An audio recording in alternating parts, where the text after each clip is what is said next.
Assalamualaikum warahmatullahi wabarakatuh. Welcome back to my podcast where we exploring the diverse and fascinating world of Indonesian culture. Today, we're embarking on a journey through time to understand the reach of history and evolution of Islam in Indonesia. A story of adaptation, diversity, and enduring cultural influence. Joining me today, my friends, Sakti and Pandu. Hello guys, let me introduce myself again. My name is Rizqillah. I'm studying in Juliansah, and the major is Islamic Education Department. I'm from semester 3. And next is my friend. Okay guys, let's introduce myself again. My name is Sakti. I'm studying in Surya.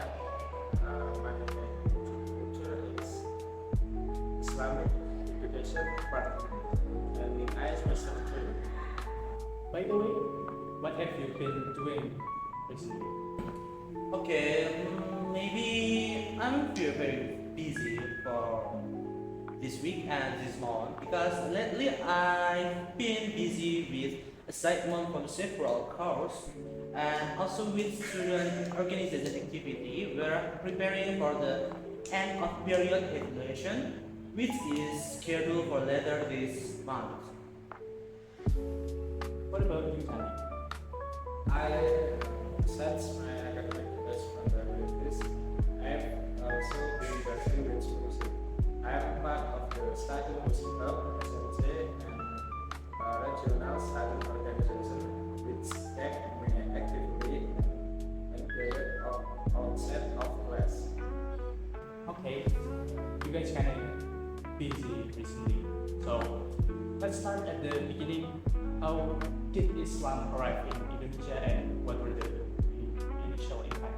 Okay, the arrival of Islam in Indonesia is a fascinating story, but by trade and cultural exchange, it's believed to have started around the 13th century, primarily through interaction with Arab and Indian, maybe you can call Gujarats, merchants who brought with them not only goods but also their faith.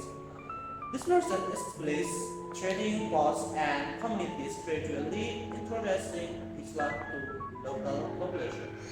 So it's basically came from Arabic and India, right? And then what were the initial reaction to this new faith, especially for local? It was not a powerful confession in state. Islam was initially through a process of cultural exchange and assimilation. Many local traditions and beliefs were incorporated into Islamic practice, creating a unique and symbiotic form of Islam that we can see in Indonesia today. This process was facilitated by the tolerant and welcoming nature of the local communities. Could you please give us some example of the cultural blending? Maybe for example one example is the use of wali or saints in Islamic beliefs, like in Christian or Catholic. In Catholic or Christian, maybe we have a Papa or Saints or Santo Paulus. Maybe in Indonesia or in Islam we have a wali. This feature often referred in the local tradition were integrated into Islamic narrative, making the faith more relatable and accessible to the local population. This blending of culture also led to development of unique Islamic art and architecture, such as the magnificent mosque found throughout Indonesia, which often incorporates local motifs and styles. It seems like Islam in Indonesia went beyond just religious practice and become a core part of the cultural identity. Absolutely, the spirit of Islam also coincides with the rise of powerful Islamic kingdoms, such as the Sultanate of Malacca and the Mataram Sultan. This kingdom played a significant role in shaping the political and social landscape of Indonesia, further solidified the influence of Islam. Let's move forward to the colonial period. So how did Dutch colonialism impact to the development of Islam in Indonesia? And Dutch colonialism brought about significant change. While the Dutch initially adopted a policy of religious tolerance, if you can know, the Dutch colonialism brought some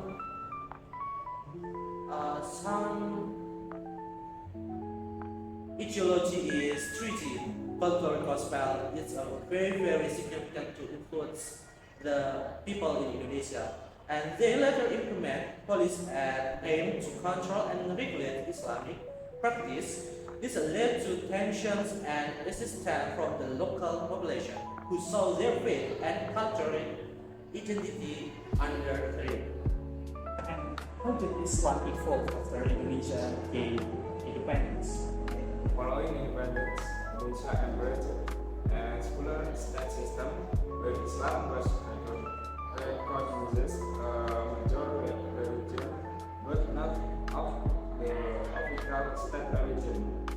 This led to a period of rapid modernization and the emergence of various Islamic movements, ranging from traditional Sufi order to more modern interpretation of the faith. It seems like Islam in Indonesia is constantly evolving and adapting to the changing times. And indeed, the beauty of Islam in Indonesia lies in its ability to embrace diversity and adapt to different contexts. It's a faith that has been shaped by the unique history and culture of this archipelago, creating a vibrant and dynamic religious landscape. So we've discussed the historical aspect of Islam in Indonesia and what are some of the contemporary challenges and trends that are shaping the faith of today. One major challenge is the rise of radicalism and extremism. This is a global phenomenon, but it's also a culture in Indonesia. There's a need to promote modern and tolerant interpretation of Islam while combating extreme ideologies. That sounds interesting. And what about the role of women in Islam in Indonesia? Okay, this is a complex issue. While there are traditional interpretations that limit women's rules, there are also a growing movement for women empowerment and equality within Islam. Many Indonesian women are actively involved in education, social work, and religious leadership, challenging traditional norms and advocating for greater gender equality. I see. That is similar like Raden Kartini. She was a pioneer of women's emancipation in Indonesia with her visionary ideas for women's right to educate and equal roles in society. She inspired a generation of women to rise beyond traditional boundaries, making education a pathway to progress and equality. Oh, yes, you're right, Dandung. It's inspiring to see the diversity and dynamism within Islam in Indonesia. Attachment to the Islam and identity of the faith. Islam in Indonesia is a living tradition, constantly evolving and responding to the changing needs of the society. Well, it's been a truly enlightening conversation with you guys. Thank you to both of you for sharing your knowledge. So, for our listener, you guys, we hope this episode has provided a deeper understanding of the fascinating journey of Islam in Indonesia. So, don't forget to subscribe to my channel for more exploration into the rich tapestry of Indonesian culture. So, thank you guys. Until next time, stay trust. Thank you for having us, and goodbye.